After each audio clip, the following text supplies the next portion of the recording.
We'll hear argument next in Case 20-1650, Concepcion versus United States. Mr. McLeod.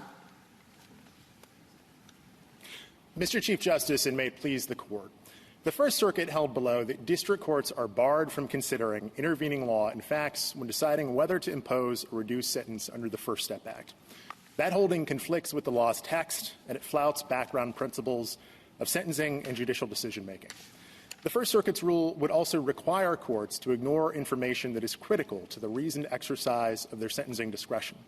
Under the First Circuit's approach, the fact that a defendant was suspected in the murder of a prison guard would be an impermissible consideration when deciding whether to reduce that defendant's sentence. The government does not defend the First Circuit's rule. The judgment should therefore be vacated because the district court in this case plainly did not recognize its authority to consider intervening developments. The question for this Court is what rule should apply on remand. The first option is that courts must consider relevant intervening law and facts just as they do in other sentencing proceedings. This is a modest requirement. Under a must-consider rule, the Court has to pay respectful attention to arguments about intervening developments made by the parties. But the Court, of course, does not have to be persuaded by those arguments, and it does not have to reduce the defendant's sentence. Our backup option, which the government endorses, is that courts may consider intervening law and facts. We think that a must-consider rule will lead to more consistent results in district courts and be more consistently reviewable on appeal. But either alternative before the Court today is preferable to the First Circuit's rule. And the bottom line for both is the same. The First Step Act does not require courts to ignore relevant information. I welcome the Court's questions. Mr. McLeod, if you are going to make the must or mandatory argument, on what language do you rely? Justice Thomas, we have two textual bases for the must-consider argument. The first is Congress's use of the phrase impose a reduced sentence. We think that that's a clear textual indication that what Congress wanted courts to do is to apply the Section 3553A factors, the factors that courts consider when they impose a sentence more generally. And many of those factors incorporate consideration of intervening legal and factual developments because they go to things like the history and characteristics of the defendant and the severity of the offense. The alternative textual basis, we would say, for the must-consider rule is that Section 404 clearly sets up a statutory scheme where district courts are supposed to exercise their discretion. And in the sentencing context, courts, of course, must be reasonable in exercising their discretion. And the way the Congress has established for courts to be reasonable is to apply the 3553A factors. Do you think that your discretionary or permissive argument is a better, stronger argument than the mandatory argument? Your Honor, I think that they're both strong arguments. I guess the one advantage I would say that the must-consider argument has is that we think it would be more predictable for district courts because the parties will know that the court is going to pay attention to arguments about intervening developments. And I think the same is probably true for appellate courts. They will have the hook of the 3553A factors when they review the case. But just to be clear, Your Honor, we would be perfectly happy with an opinion that said courts may consider these developments. That's certainly better than the First Circuit's rule. Thank you. I don't really understand, either through your presentation of the government's, what this may argument is. I understand the idea that you must consider the different things, and at the end of the day, you can come out and say, well, I'm not going to change anything. Judges now do that all the time.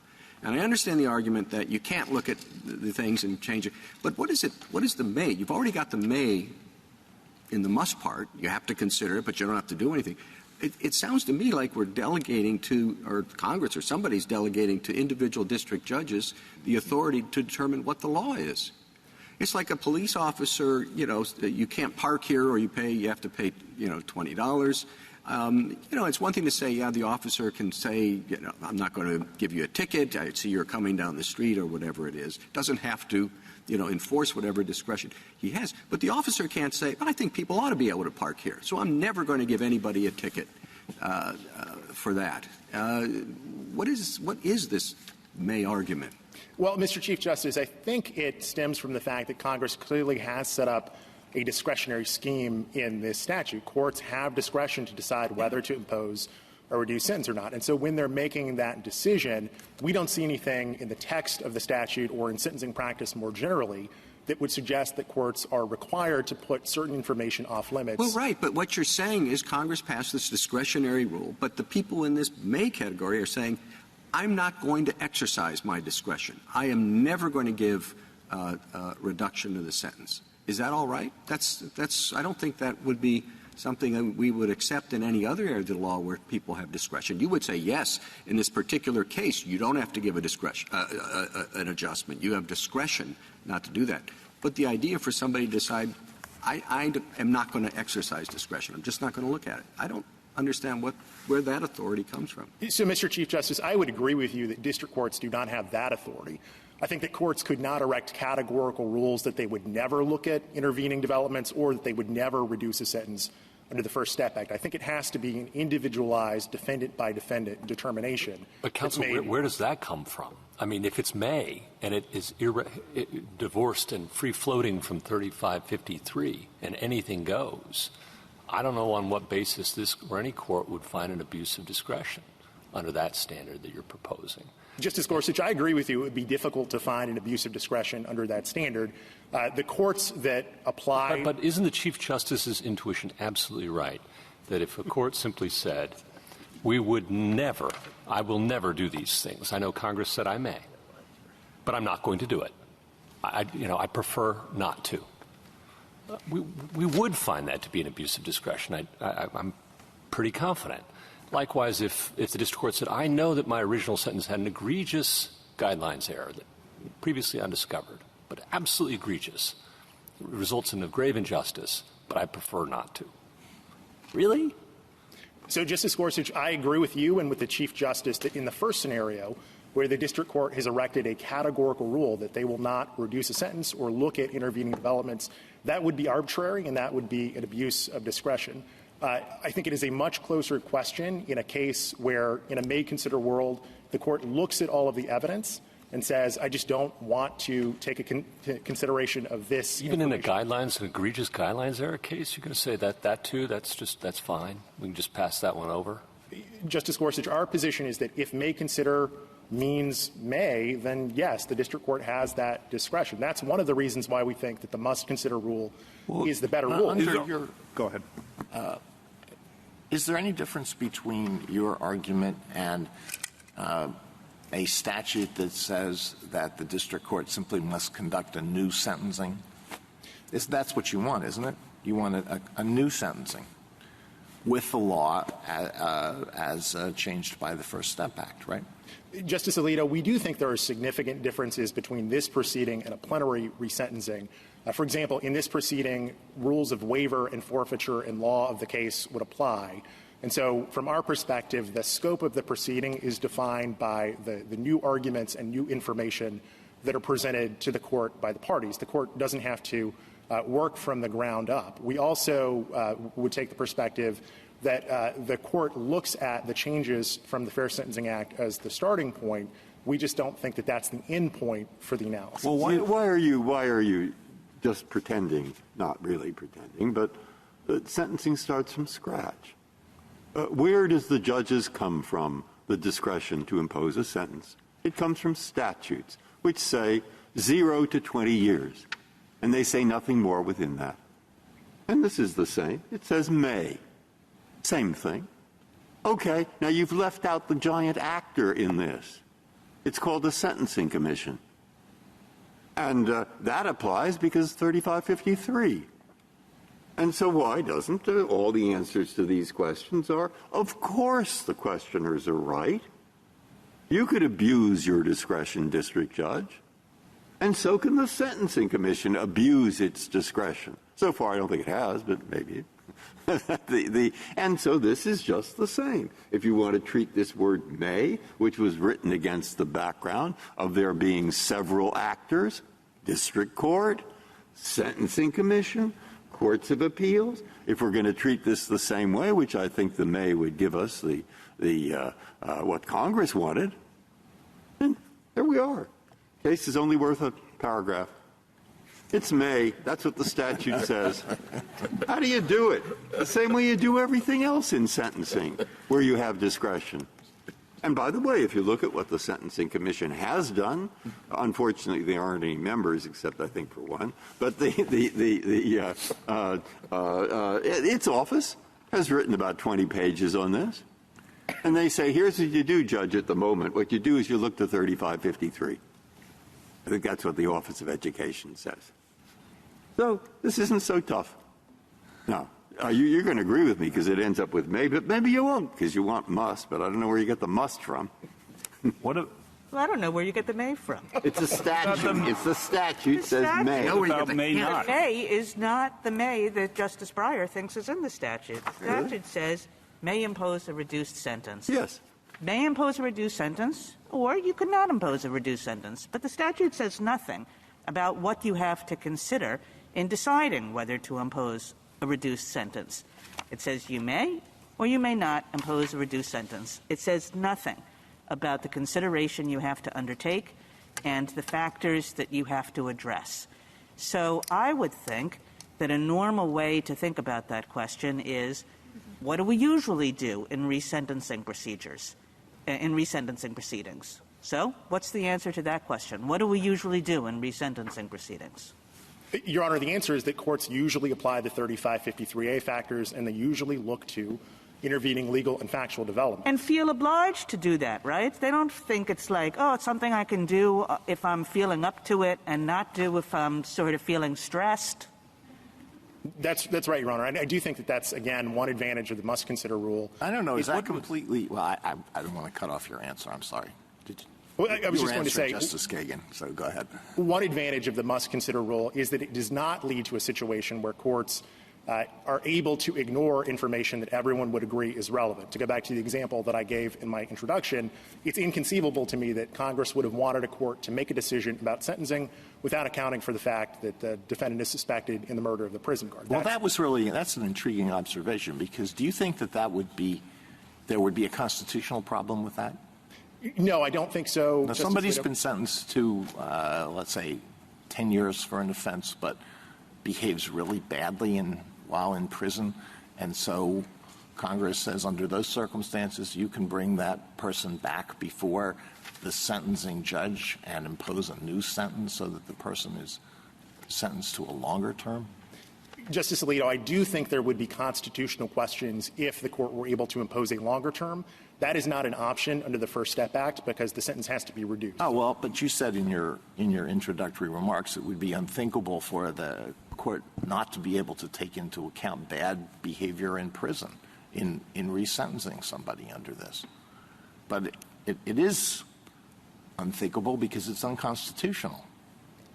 Yes, Justice Alito, I agree with you that if there were a situation where a court was increasing the sentence that was given to the defendant based solely on conduct in prison, that could raise constitutional questions. Those questions are not presented in this case because, as I said before, it is not possible to increase a defendant's sentence. You can only decline to give them a reduced sentence. Mr. McLeod? Oh, sorry. No, just one last thing. So I come back to my original question. I think it was my first question.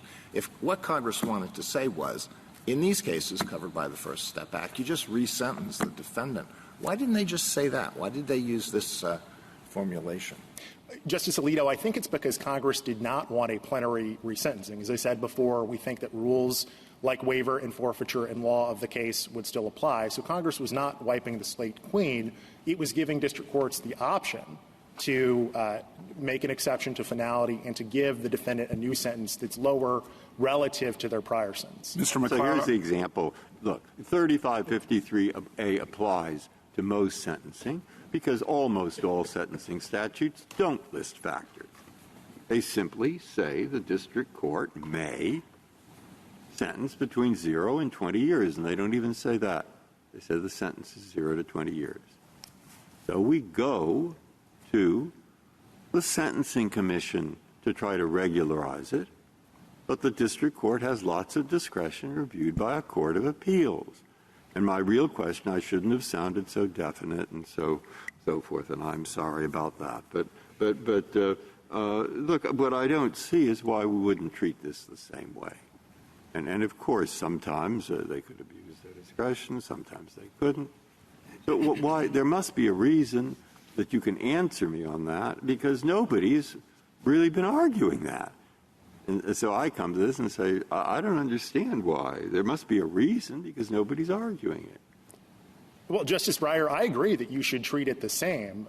This is not a mechanical adjustment of the sentence. Let's take Mr. Concepcion's. You just suddenly started to argue this because you wanted to agree with me, but nobody in the briefs or nobody said, look, this isn't such a tough case. The First Circuit writes an opinion that seems to me to make it tougher than necessary. But is there any answer to what you see where I'm coming from?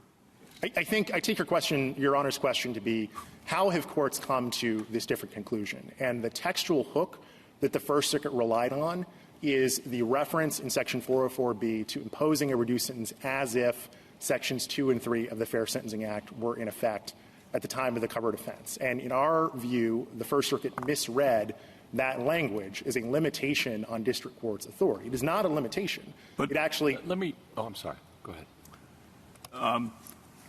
We start with the principle of finality, right? You mentioned that, Mr. McLeod, and then the First Step Act is an exception to that principle of finality and refers to adjusting sentences, as you say, as if Sections 2 and 3 of the Fair Sentencing Act, right? And what concerns me, we have a must and we have a may. We're not discussing may not, but I want to at least make sure that's on the table and why you think that's wrong on may not consider.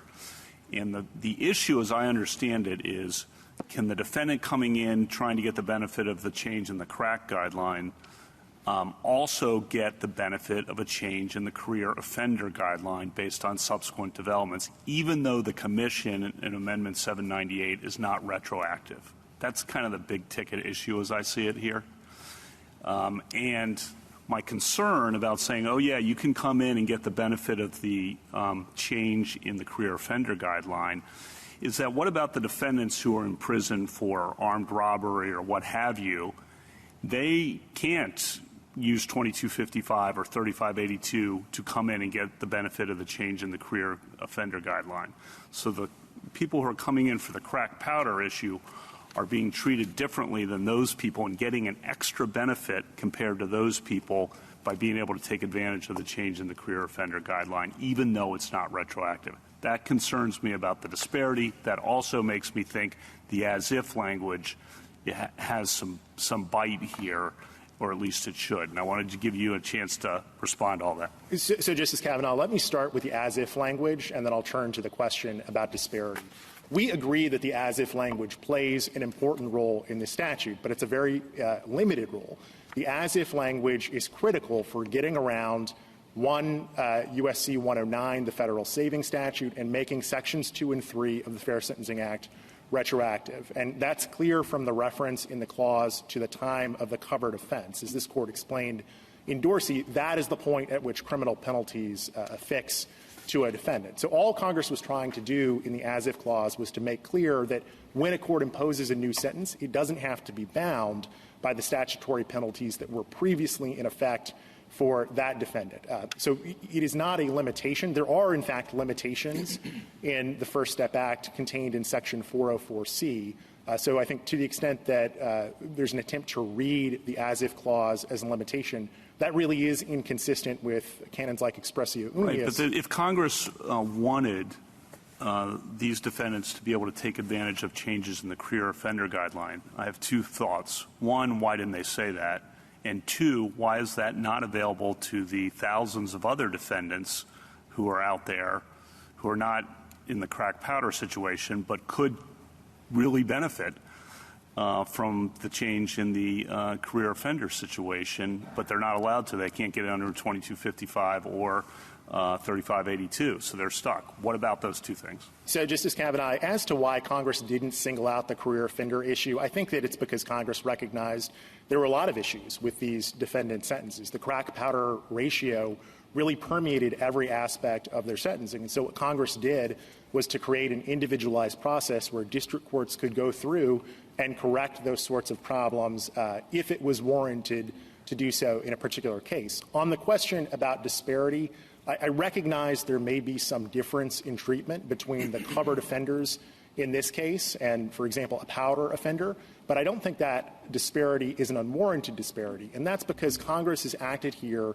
in a very significant way to give a substantial benefit to the crack offenders. So I think in a real sense, the powder defendant that you're talking about is not similarly situated to the crack defendant who's covered by this law. I would also note that the powder defendant is probably out of jail at this point because the sentences that were given to the crack offenders were so substantially longer than sentences for any other kind of drug. Last one on this. It wasn't just powder, but all the other defendants who were for robbery or whatever and could take advantage of the change in the career offender guideline. I guess that's it. But it's a pretty huge difference. The crack advantage that you get coming back, the change in that guideline, gives you some advantage. It gives you from 262 to 327 drops to 188 to 235. But when you throw in the career offender change, you get to 57 to 71. That's enormous, but that's because of the career offender change, not because of the crack powder. Correct me if I'm wrong on that.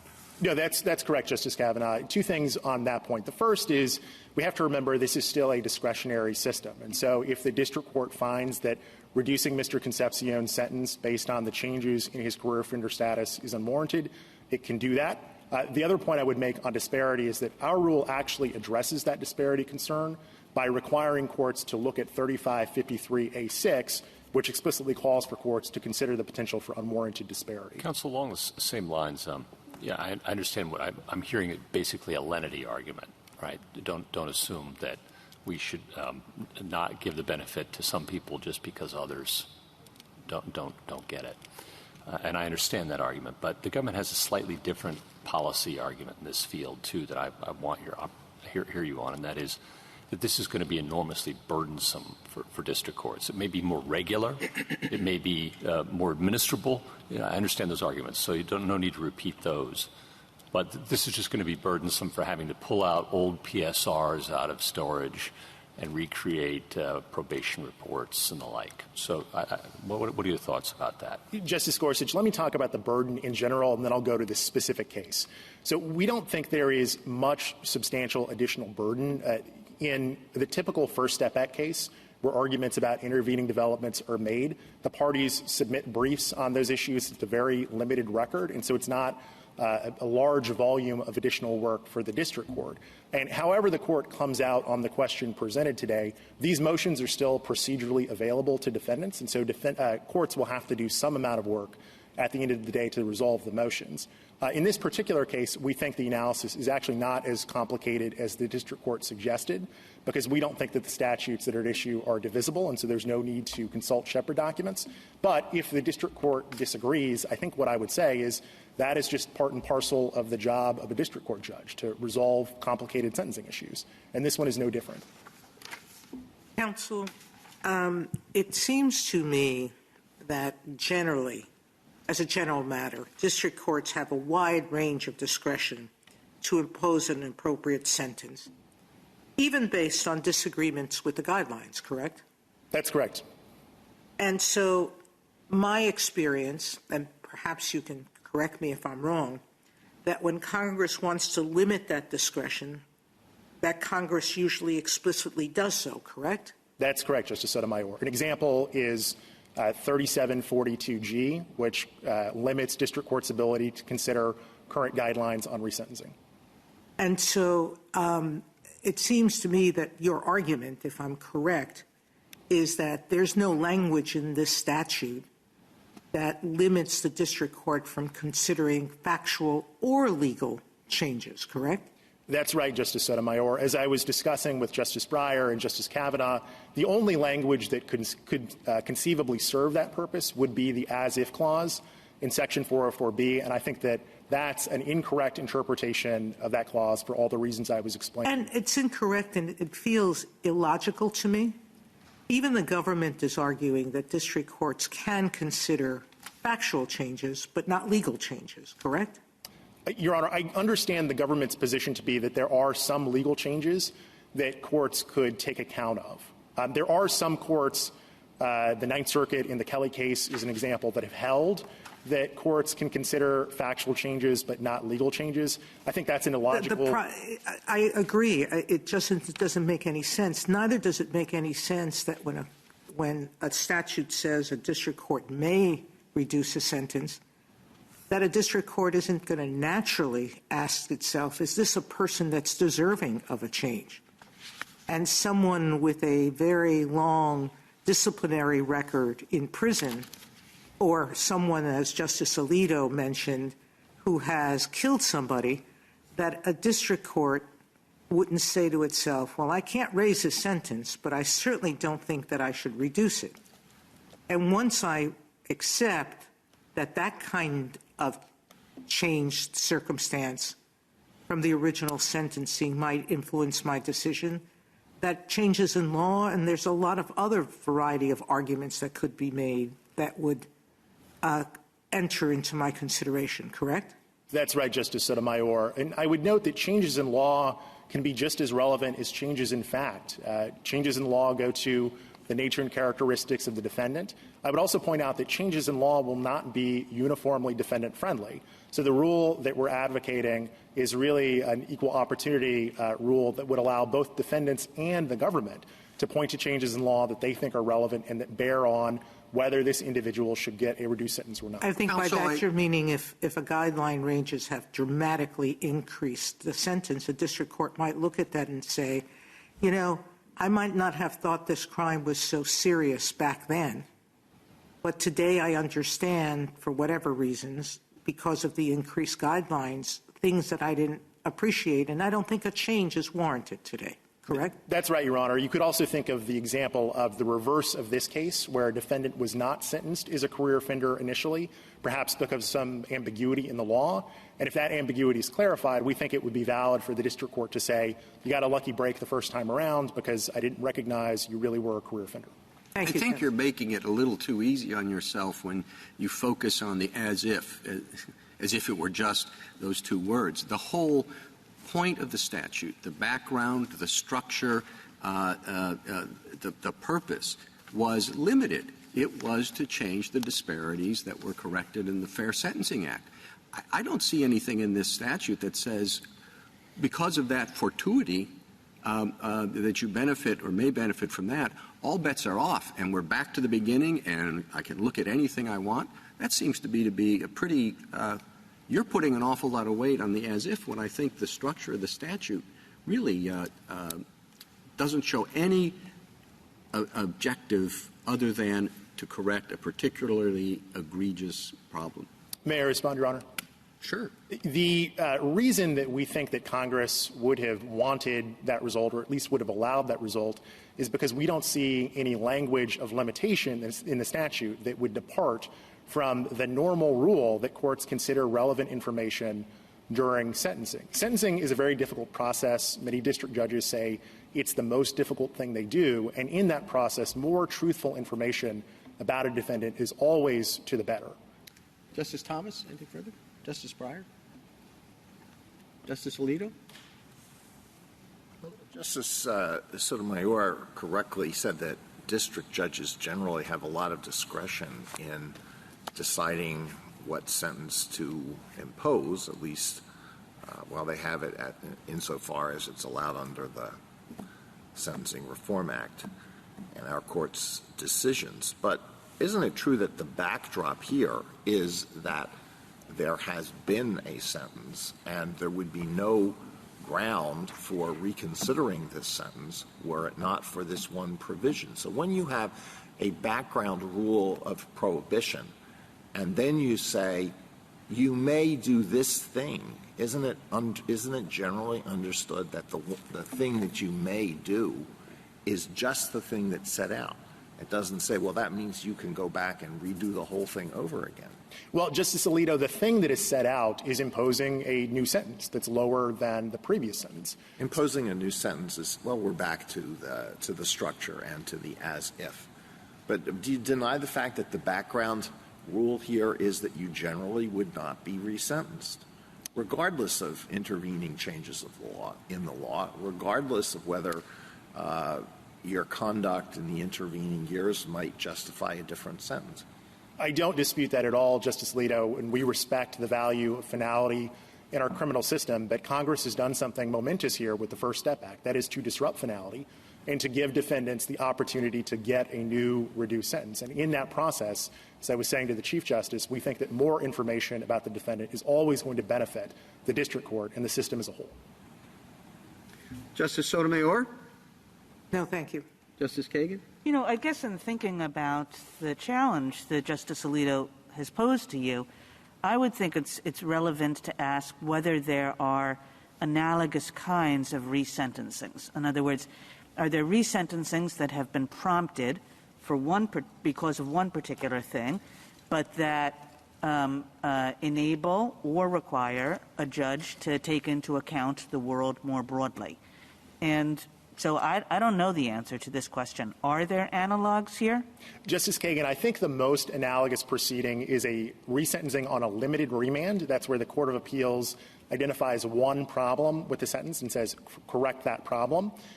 The way that Court of Appeals have treated those sentencings is that they do not bar courts from considering changes in fact or changes in law. And in fact, courts can reconsider even issues that were already decided if they can get around the law of the case or waiver or forfeiture. The way you just answered the question suggested the may answer rather than the must answer. Is that right? On those sorts of resentencings, is there a view that really we have to cover the field now, or is there a view of we can cover the field? So, Your Honor, I think it is actually a must answer because under this Court's decision in Pepper, the Court said that factual developments are relevant. Courts don't have discretion to ignore relevant developments. With respect to legal developments, it's been an established principle in this Court's case law going back to the Schooner-Peggy that a court does not have discretion to ignore changes in the law simply because they happen after an initial sentence. And so in those limited remands, if this Court, for example, were to issue a new opinion that bears on some issue in the case, the Court could not ignore that. It would have to apply that law. Justice Gorsuch. I would like to follow up on that just briefly. I apologize to my colleagues for extending the proceedings. But Pepper, I thought, said that after a successful appeal on resentencing in the district court, the court may consider evidence of rehabilitation during that period. What do we do with that? Your Honor, I think that what Pepper stands for is the proposition that post-sentencing information can be relevant. So if the post-sentencing information is relevant, I would think that established principles of decision-making suggest the court has to consider it. It doesn't have to affect the overall decision on the sentence, but it at least has to be considered. So you do read Pepper as a must consider? I do read Pepper as must consider, Your Honor. Justice Kavanaugh? I do have a couple questions. First, in response to Justice Sotomayor's questions, she's quite right about the discretion that district judges have, and disagreement with the guidelines, I think you agreed, was a permissible basis for a district judge to rely on when sentencing. So if on resentencing here, whatever the proceeding is, if the district court judge says, I actually don't think someone should get the benefit of the career offender guideline, and therefore I'm not going to take that into account, the change, is that an abuse of discretion? No, that would not be an abuse of discretion. The only abuse of discretion along those lines I can think of is the one I was discussing with the Chief Justice earlier, where a court has a categorical rule that they won't reduce sentences. Second, and relatedly, my experience was in the D.C. courthouse with district judges who spanned the spectrum of sentencing philosophies. And you're going to get some who do the career offender thing and really lower these sentences. You're going to get others who really don't. It's going to split, and that's going to be true probably in every courthouse. And is that, should we be concerned about that? I guess your answer is no. That's just the way sentencing works, which I agree with. I've spent enough time reviewing it, but that seems a mild concern here. That is my answer, Justice Kavanaugh. Our sentencing system is imperfect, and it relies on imperfect human beings to make these decisions about other imperfect human beings standing before them. And so there will be some variation in the decisions that get made. I think that's true under any possible rule in this case, though. I think that's probably right. So last question. Does the district judge in the new proceeding have to calculate the new guidelines range based on today? And if they err in that, is that reversible error on appeal? Under a must-consider rule, the district court would have to consider the new applicable guidelines, and an error in that calculation would be reversible. How about on a may consider? I think not on a may consider. Well, a legal error in the guidelines would be reversible. So if the district court went to the trouble of calculating the guidelines and got it wrong, that would be reversible. But they don't have to do it. But they don't have to do it. Thank you. Thank you, counsel. Thank you.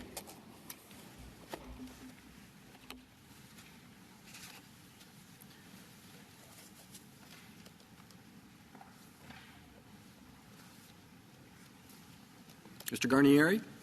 Mr. Chief Justice, and may it please the Court. Section 404 of the First Step Act authorizes a limited sentence reduction proceeding, not a plenary resentencing. By its plain terms, Section 404 only requires a district court to take account of one new development, namely the changes to crack cocaine sentencing made by Sections 2 and 3 of the Fair Sentencing Act. Section 404 does not entitle a defendant to insist that the court consider other unrelated factual and legal developments since the original sentencing, including the more than 75 non-retroactive amendments to the sentencing guidelines that the Commission has adopted since 2010. Reading Section 404 to create such an entitlement would result in a significant and unjustified windfall for a select subset of crack cocaine offenders who were sentenced before the effective date of the Fair Sentencing Act. Petitioner's principal argument, as you've heard this morning, in favor of such an entitlement rests on the term impose in Section 404, which petitioner would read to incorporate a requirement to redo the Section 3553A analysis that a court does in imposing an initial sentence. That argument is inconsistent with the text of Section 404 as a whole, in particular with the text of Section 404C, as well as with the undisputedly limited scope and nature of sentence reduction proceedings. As the statutory text reflects, the lodestar of any proceeding under Section 404 is the defendant's existing lawful sentence. At every single proceeding under Section 404, the district court has already fully considered the Section 3553A factors at the original sentencing, and the only question before the court is whether to reduce that current sentence. In that context, we think that Congress chose to require district courts to consider only the changes made by Sections 2 and 3 of the Fair Sentencing Act, and it sensibly left the consideration of other developments to the court's discretion. We welcome the court's questions. Counsel, you seem fairly certain that there is no that petitioner's argument is foreclosed by the language of the statute. Could you spend a minute on precisely what words you're relying on for your limitations? Sure. So we do think that there are important limitations in the text of Section 404B itself. In particular, Section 404B requires the district court to engage in this counterfactual inquiry and to determine the statutory and guidelines range that would have applied to the offender at the time of the original sentencing had Sections 2 and 3 of the Fair Sentencing Act been in effect at that time. Now, in light of the fact that the statute specifies that the court must engage in that counterfactual inquiry, we think there's just no plausible textual basis to read into the statute a requirement to consider other unrelated changes. So you think this language there's sort of a negative implication that because it mentions this provision, no other considerations can be taken into account? Well, Justice Thomas, I wouldn't say that no other considerations can be taken into account. I would say that the statute does not require the district court to take into account anything else. And that discretionary reading is backstopped by Section 404C, which says expressly that a sentence reduction is never required in any of these proceedings. So the watchword here is discretion. This is just entirely discretionary sentence reduction. There is a mandatory decision-making process in the sense that the district court, for a covered eligible offender, must engage in this counterfactual inquiry, but once the court has done so and figured out this counterfactual penalty range, the choice of a point within that range is left to the court's discretion. But I don't see the difference. Petitioner seemed quite willing to accept that also. So I don't see what the daylight is between you and I see the daylight between the mandatory argument, but if petitioner's argument is willing to accept the discretionary approach, as you seem to be willing to accept, what's the daylight between you and petitioner with respect to that approach? Well, I'm not sure there is any daylight, Justice Thomas. In seeking this court's review, petitioner argued in favor of a mandatory approach in which district courts would be required to consider these unrelated developments. In his merits brief in this court, petitioner has adopted as his notional fallback position the government's longstanding approach to Section 404, under which the consideration of other factors is discretionary, or other factual and legal developments is discretionary. So I think, at least with respect to petitioner's fallback argument, there really is not daylight between the parties at this point. You're not. Keep going. Well, there is a significant difference between that approach and the mandatory approach that petitioner has principally advocated for. And under petitioner's mandatory approach, in a case like this one, the district court would be required to redo the 3553A analysis from scratch. The court would be required to recalculate the offender's advisory guidelines range in light of numerous amendments that the Commission itself declined to make retroactive to a defendant in petitioner's circumstances. And we just don't think there's a basis to read into the statute that kind of burdensome requirement. Counsel, I understand that everybody seems happy to lose and take the may. But it's interesting that the government has chosen not to defend the must-not position that the Ninth Circuit, among others, articulated pretty thoughtfully. And you've mentioned it, alluded to it in your opening remarks. The as-if language suggests that you're just doing a counterfactual hypothetical, changing one thing, and one thing only, and that's the Sections 2 and 3 of the Fair Sentencing Act. I can understand. I'm kind of where the Chief Justice was at the beginning of this argument. I can understand that argument, and then I can also understand the may impose suggests if you can impose a sentence, you do it like we have always done it, and that's 3553. I have a very hard time getting my head around that there's some universe in which you may impose a lower sentence, but it's unconstrained by 3553 or anything the Sentencing Commission has said. That's a world, I guess, after Rita and Gall, I just don't recognize. So can you help me first with why the government abandoned the position of the Ninth Circuit, which I could understand, and two, help me understand that which I'm struggling to understand? Sure, Justice Gorsuch. There's a couple of points. One, as detailed in our brief in opposition, I'm not sure it's clear that any court, including the Ninth Circuit, has embraced the kind of... Well, assume they did, okay? Sure. Principally, I mean, we start actually from a quite similar position to one that Mr. McLeod alluded to in the top half of this argument, which is it would really be extraordinary in this context for Congress to have forbidden district courts from taking into account post-sentencing criminality by the Section 404 movement. So if you had a case in which the defendant had committed a serious, had, for example, continued to deal drugs while in prison. I don't understand that argument because surely a district court can consider criminality post-sentencing as a basis for exercising its discretion not to reduce the sentence. That would be one of the 3553A factors, right? Your character, and your activities. That's part of what a judge would do. And surely Congress didn't say you can increase the sentence on the basis of such conduct because a trial would be required.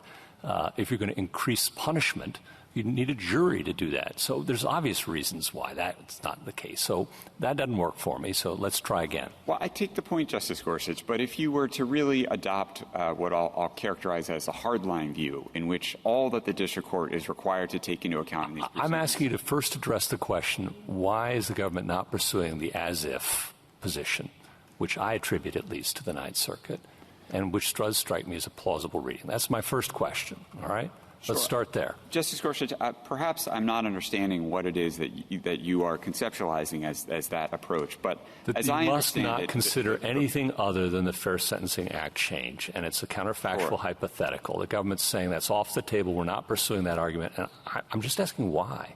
Well, again, we don't think that is a plausible reading of the text here, in significant part because if you were to adopt that reading, the implication would be that the sentencing court cannot consider post-sentencing misconduct by the defendant. That is a rational policy, too, as Justice Alito explained. On a presumption of finality in our criminal justice system, we're not going to reopen the books for any reason.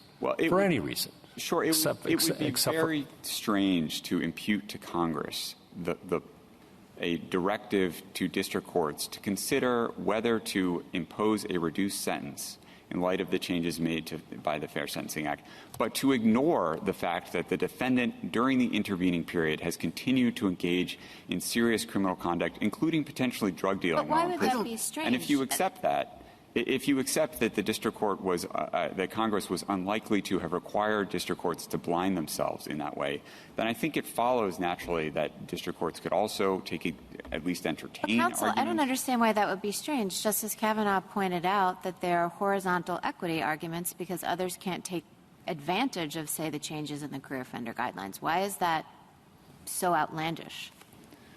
Well, I take the point, and indeed we make those kinds of horizontal equity arguments in many cases. We think that is a strong reason to reject petitioner's mandatory approach.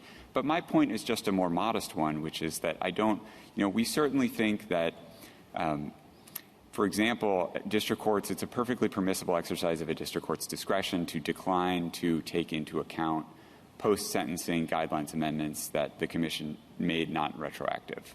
But it would be strange to take off the table any consideration of post-sentencing misconduct by the defendant, including, as in this case, the 7 disciplinary infractions that petitioner committed while incarcerated. Well, I have the same reaction as Justice Barrett. I don't only think it would be a reasonable thing. I think it would be the most rational thing.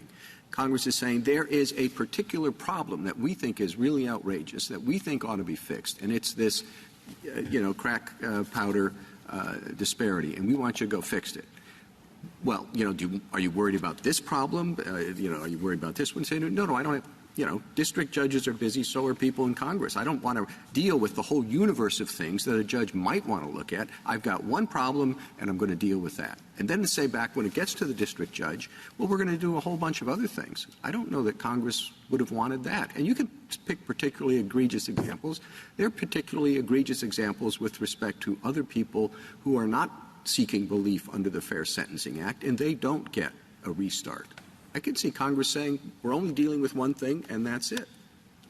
Well, and that's certainly what the record looks like. I don't see anything in the record saying it's a good opportunity for us to fix all these other errors that might be out there. Sure. Mr. Chief Justice, let me make a couple of additional points against that position. First, it would be contrary to this Court's decision in Pepper, which recognized that, and Pepper, to be clear, was a case involving a plenary resentencing after a sentence was vacated on direct appeal. But the Court in Pepper was discussing general principles and made clear that ordinarily a district court is entitled to take into account or has the discretion to take into account post-sentencing conduct in fashioning a sentence in those circumstances. But I mean, that just kind of begs the whole question here. Here we have something which is not a plenary review. It's a focused review on the Fair Sentencing Act issue. I would put Pepper to one side. That's entirely true. The second point I would make, again, we draw a great deal of our argument from the expressly discretionary language of the statute. That is 404B's use of the term may and 404C's clear rule that nothing in the statute requires a sentence reduction in any particular case. So you have that discretionary language. The third point I would make, Section 404 motions, and this is in 404B, can be brought by the director of the Bureau of Prisons. There's really no obvious reason why Congress would have authorized the Bureau of Prisons to move under Section 404 for sentence reduction unless it is to bring to the district court's attention post-sentencing conduct, because that's really institutionally the only thing that BOP would be positioned to speak to. So again, it's not positive, but it's another sort of textual hint that Congress didn't mean to take off the table any consideration of post-offense. Okay. Why have you said nothing about the commission? Is the department disowning the commission, or am I making a big mistake? And please tell me, or try to tell me, if I'm making a big mistake. I thought when the guidelines were originally drawn up, and for a long time, what the Fair Sentencing Act is about and what the first step is about are mandatory minimums. Okay? 5 grams and 50 grams of crack. There also are approximately 48 numbers in between those. And indeed, someone can be convicted of 4 grams of crack. All right, so what the commission did was write some guidelines that were keyed to what was then the 100-to-1 ratio. When Congress changed it, the commission rewrote those guidelines again with a key. So if we limit this just to the mandatory minimums, what are we going to find? we're going to find that where you're talking about 4, 3, 2, and 1, for example, and where the Commission both rechanged it and made them retroactive to a considerable degree, we will have a big discrepancy. Because we will only be looking at the change from 100 to 1 to 28 to 1. And so that Congress is most unlikely to have wanted that. So I would think that sometimes, at least, a district court should look at other things, such as what the Commission did with 4 grams, or 6 grams, or 10 grams. So I would think that was pretty relevant. Now, there may be other things which they shouldn't look at, which have been mentioned. You know, the department is a member of the Commission, or at least they have a person there, and they can say, let's write our guidelines, which are followed by approximately 60 to 80% of the judges, though they're absolutely discretionary, to say let's not. What the Education Office has so far said is it said what you should do, court should consider the guidelines and policy statements along with other 3553A factors during the resentencing. That's what their staff said. So where I'm puzzled is why is nobody thinking that any of that is relevant? Well, Justice Breyer, let me just make a couple of quick points about the Commission's role in these proceedings. First, the United States does not oppose consideration of the revised drug quantity table in these Section 404 proceedings. So in that sense, the district courts are permitted to and indeed are taking account of the Commission's handiwork here. The principal locus of a lot of the litigation about these proceedings is the career offender enhancement, which I think, as Justice Kavanaugh's questions demonstrated earlier, has nothing at all to do with the crack to powder disparity that Congress was addressing in the Fair Sentencing Act and in the First Step Act. The second point I'd like to make about the Commission's role here, Section 404 proceedings unfold under the aegis of 18 U.S.C. 3582C1A. 3582C is the provision that generally forbids district courts from modifying terms of imprisonment once they have been imposed. And then the statute has a couple of exceptions to that broad rule. C1A is the exception for compassionate release. C2 is the exception for retroactive guidelines amendments, and C1B, the provision implicated here, is for modifications permitted by statute or by Rule 35. Now, for C1A and C2, Congress has expressly incorporated a requirement to consider the 3553A factors to the extent applicable. In C1A and C2, both of those provisions direct the sentencing court to consider applicable Commission policy statements. C1B, the provision at issue here, contains none of that express language. So there is nothing in 3582C1B that requires a district court to consider any applicable Commission policy statement or to otherwise redo the 3553A analysis. Can I ask? And of course, there's nothing in Section 404 either. So there's no clear statutory directive requiring that. Now, again, we think that a district court may do so in its discretion. Can I interrupt there? Certainly. Just be clear about your position. You're saying that the district court, with respect to changes in the law, is not required to consider the changes in the law, but may. Is that correct? That's generally correct, Justice Kavanaugh. I mean, that's got to be a yes or no, I think. Well, I want to make sure that I'm crystal clear about the way that we think this works.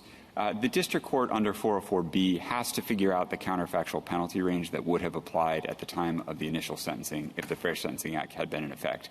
The result of that inquiry may well be that the defendant is still subject to mandatory minimum sentences. And a district court, when we say the district court can consider other changes in the law, what we mean is the district court is entitled to say, well, in light of some other changes that reflect, different social views about the severity of the offense, whatnot, I'm going to select a point within that range. But the district court can't go below any applicable mandatory minimum.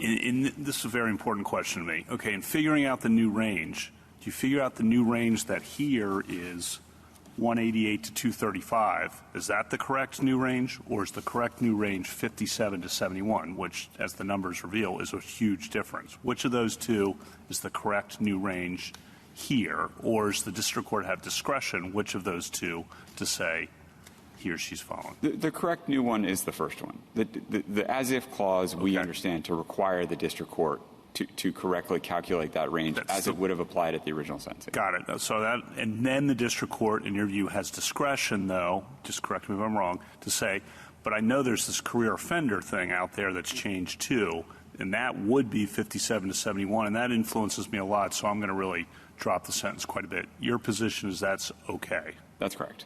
Okay. Now, in this court, I want to follow up on that. In what world does it make sense that some district courts will take cognizance of changes in the law like that, and others will not, and the results will be, as Justice Kavanaugh points out, dramatically different for different individuals?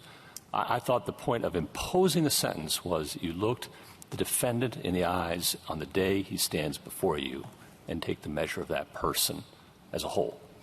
And to be willfully blind to math wouldn't normally be part of the equation. That would normally be an abuse of discretion. Well, as I alluded to in my opening, at every single one of these 404B proceedings, the district court has already done precisely what Your Honor is suggesting. The district court has conducted the full 3553A analysis that applies at the initial sentencing, and the court is not imposing a new sentence. No, we're positing, though, two district courts, one of whom says, looking at the person before me and deciding how many years this person must spend in federal prison, I take cognizance of the fact that the sentencing guidelines have changed. And here is the Commission's current recommendation. And the other one says, I choose not to do so. For no reason. For no reason.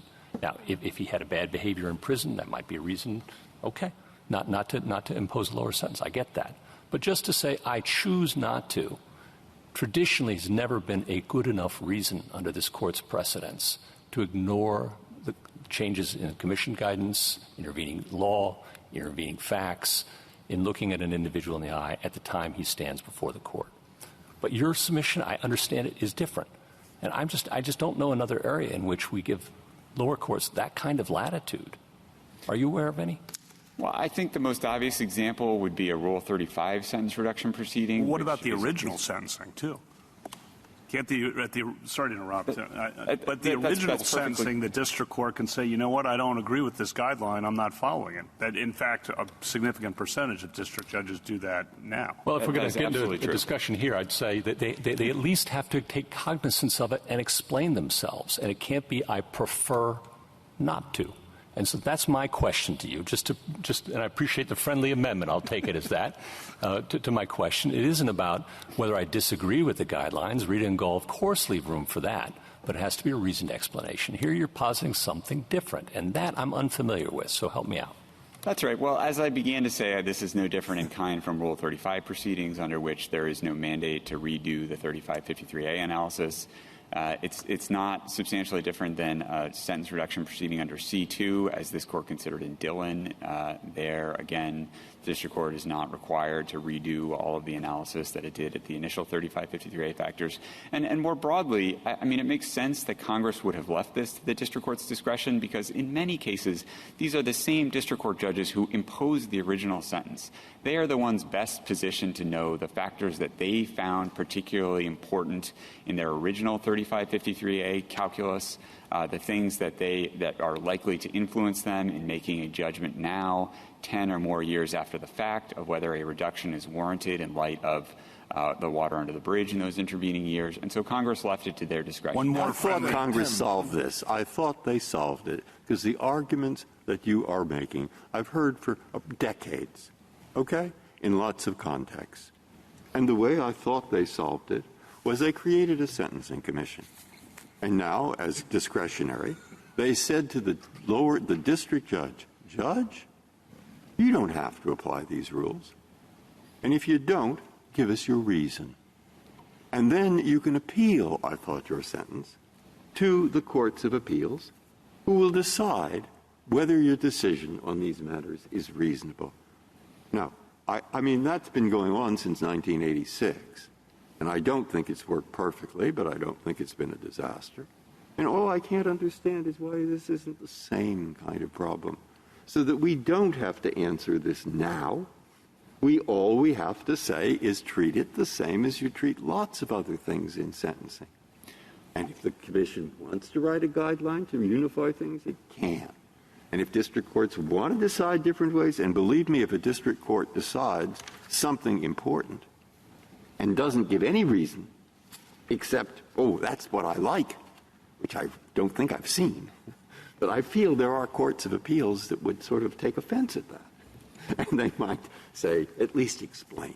But I mean, I spelled this out because I don't really see why this is a different problem in Congress. Well, I think that's absolutely correct, Justice Breyer. And, there is an important backstop here is the availability of review on appeal for abuse of discretion. The rule we are defending here has been the operative rule in numerous courts of appeals for the past several years. We haven't seen a spate of reversals, and to the extent we have, there are cases in which the court is demanding for additional explanation. Let me make sure I understand your argument. Suppose we're dealing with a new guideline issued by the Sentencing Commission that the Sentencing Commission says is not retroactive, okay? Could a district judge say, although the Sentencing Commission has said this is not retroactive, I think it reflects a policy that is appropriate and I am going to apply it? Could another district judge say the Sentencing Commission has said this is not retroactive and I don't think that there should be a retroactive change as to this defendant's sentence? Are those both permissible in your view? Yes, they are. And as I hope I clarified in my answer to Justice Kavanaugh earlier, we do think there is a predicate step where the district court has to correctly calculate what the guidelines range would have been at the time of the original offense.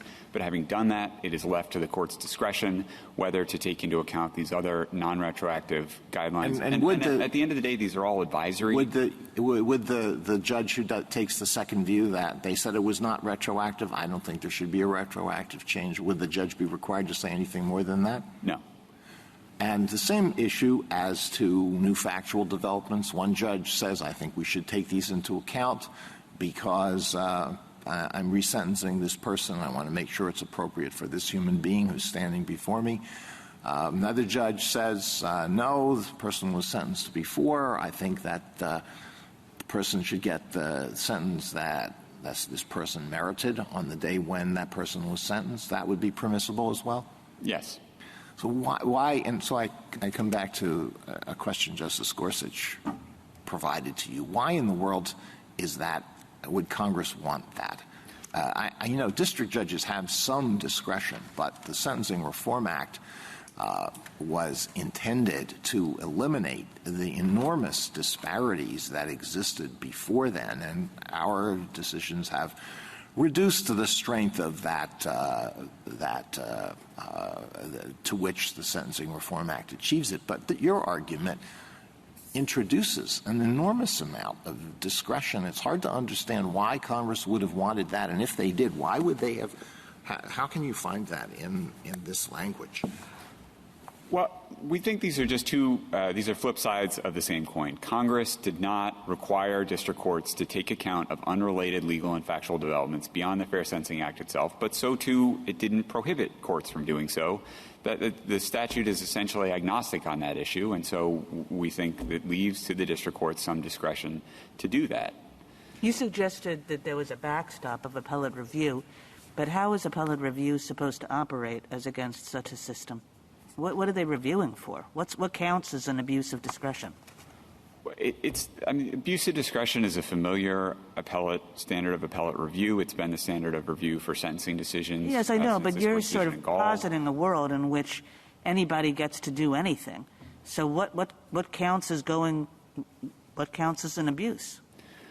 Well, the district court could decline to, for impermissible reasons, such as animus, I think, would be an impermissible reason.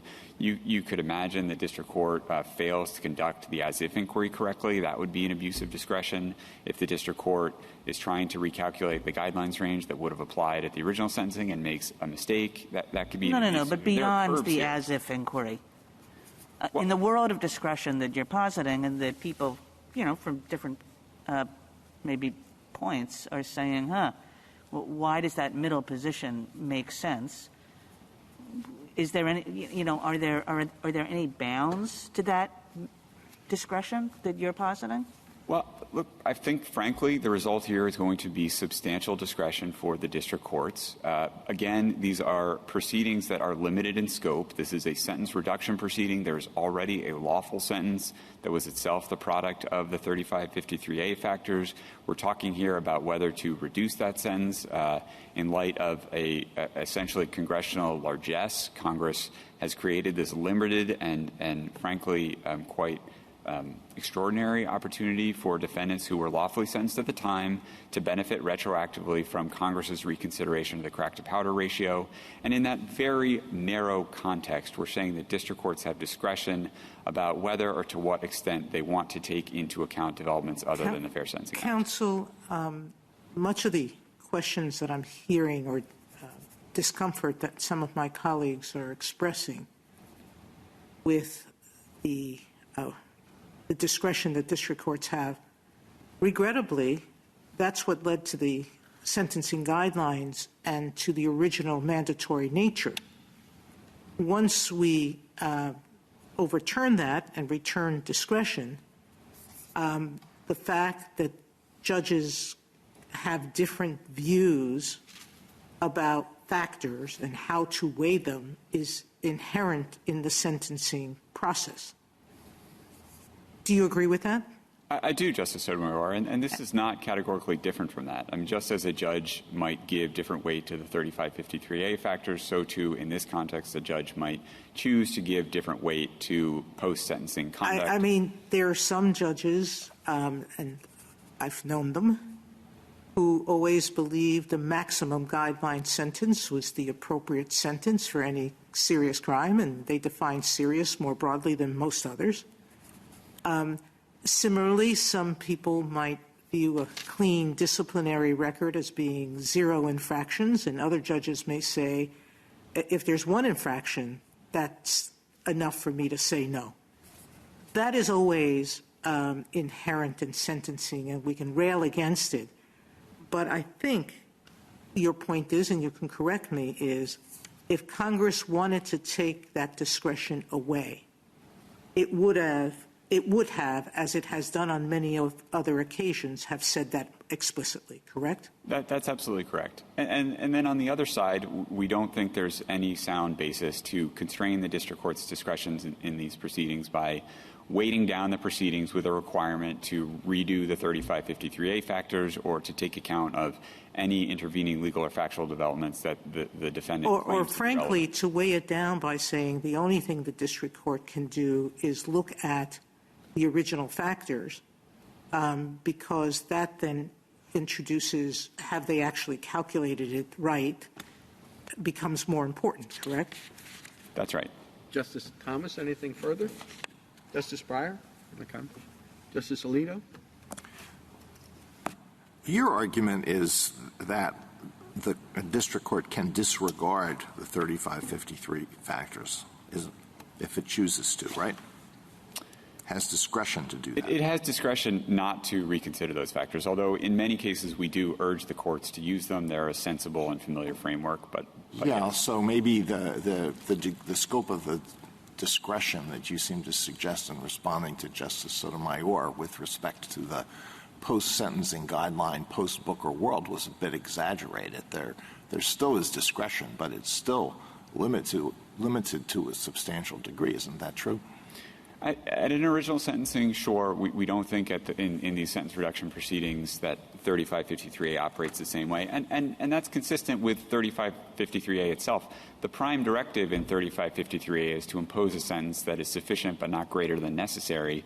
And at a sentence reduction proceeding, the district court can only go down. It can't go up, even if its judgment is that a greater sentence is necessary to effectuate the purposes of federal sentencing. So this is just a different proceeding. It's more limited in scope, and we don't think 3553A automatically applies here.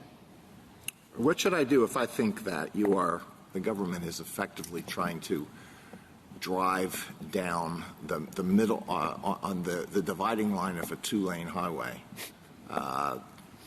and really the only choice is to go in one direction or the other direction? So you had to choose between either petitioner's position or the position that you just have to have a resentencing. while correcting only the specific error mentioned in this provision? Which would you choose? We would prefer to live in the world in which the district court would have to take into account post-sentencing developments, and that's principally because in many of these cases, we do rely on arguments about post-sentencing misconduct by the defendant, and we would not want to take those off the table. And where would you find that in the statutory language? Well, for all the reasons set forth in our brief, we don't think that's the correct understanding of the statute, but I took Your Honor's question to be if those arguments are rejected, which is the lesser evil from our perspective, and that would be our answer. Justice Sotomayor, anything further? No, thank you. Justice Kagan? I'd like to ask a similar question of you that I asked to Mr. McLeod. I mean, I find the text here not very useful either way. So that makes me think that we should try to figure out what the most analogous situations are and how courts operate in those situations. I think for the reasons Justice Alito gave, I don't think sentencing generally is analogous. I think you have to look to some, resentencings that occur for particular reasons. So in that, tell me what you think the analogs are in resentencings and what the rules are. How much discretion, of what kind, what are the rules that operate in what you think of as the best analogs? Sure. So I think the best analog here is a sentence reduction proceeding in light of a retroactive guidelines amendment, which unfolds under 3582C2. And that's the best analog because that is the other circumstance in which a district court has discretion to reduce a sentence in light of retroactive legal changes. Now, there, obviously, it's a change that the Commission has made retroactive. Here, it's Congress has created this limited retroactivity provision. But 3582C2 is probably the closest sibling to these proceedings. And in that context, the district court, it is not a de novo resentencing. The court is not redoing the 3553A factors from scratch. It is a proceeding that is limited in scope for all the reasons this court discussed in Dillon. And the court can permissibly decline to take into account other unrelated changes. And indeed, the guidelines require the district court not to take into account other unrelated changes to the guidelines themselves. Justice Gorsuch? Justice Kavanaugh?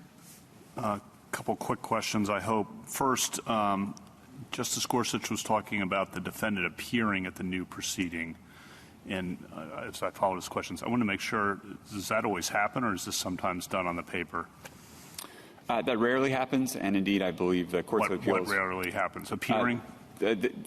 Yes. These proceedings are principally done on the papers, and the Courts of Appeals have been unanimous so far in concluding that the defendant has no right to an in-person hearing for a Section 404 motion. Okay. Second, factual changes. In other words, things you've done in prison while you're there. I thought the good time credit system was designed to deal with that. Am I wrong about that? The good time credit system, as modified by the First Step Act itself, certainly is one means that Congress has created to give defendants the benefit of good conduct in prison. Okay. Third, you've said discretion is your number one choice here, your only argument, really. That means appellate review should be very deferential, correct? Yes. Okay. And last, I think your strongest argument in terms of the big picture is this is the way it's been going in the district courts and courts of appeals in a lot of regions around the country. And I just want to get the government's perspective on have there been problems in these proceedings from the government's perspective or not? No, Justice Kavanaugh. The rule we're advocating here, as detailed in our brief in opposition in this case, has been the majority rule in the courts of appeals, and it's been perfectly administrable in the district courts, and we haven't seen any kind of practical problems with this approach. Thank you. Justice Barrett? Thank you, counsel. Mr. McLeod, I guess I'll call it rebuttal. Thank you, Mr. Chief Justice. Justice Kavanaugh, you asked about good time credits. We agree those are important, and the First Step Act made changes to the way that those are calculated, but they don't take into account some important developments. For example, Mr. Concepcion's religious conversion in prison. A number of prisoners bring that sort of evidence to their First Step Act proceedings, and it's not always accounted for in the good time credits. Justice Kagan, you asked the question of Mr. Garnieri about the analogous proceeding. He gave a different answer. He referenced 3582C2. I think at the end of the day, it doesn't matter which proceeding you think is most analogous. In fact, I think 3582C2 helps us because the reason this court in Dillon did not allow the defendant to make an argument based on current law is because there was explicit text in the policy statement that was at issue there that said you can't raise those sorts of arguments.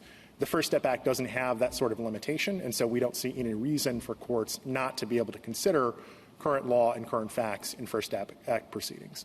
Mr. Chief Justice, you asked a question about why we shouldn't just fix the one problem and leave it at that. And the problem with that approach is that this is not a mechanical adjustment. So in Mr. Concepcion's case, if you make the change from the Fair Sentencing Act, you still have a range of 4 years of possible sentences that could be given. And looking at Mr. Concepcion as he exists today and taking account of the good and the bad and relevant legal developments is critical in deciding where in that range he should fall. Thank you. Thank you, counsel. The case is submitted.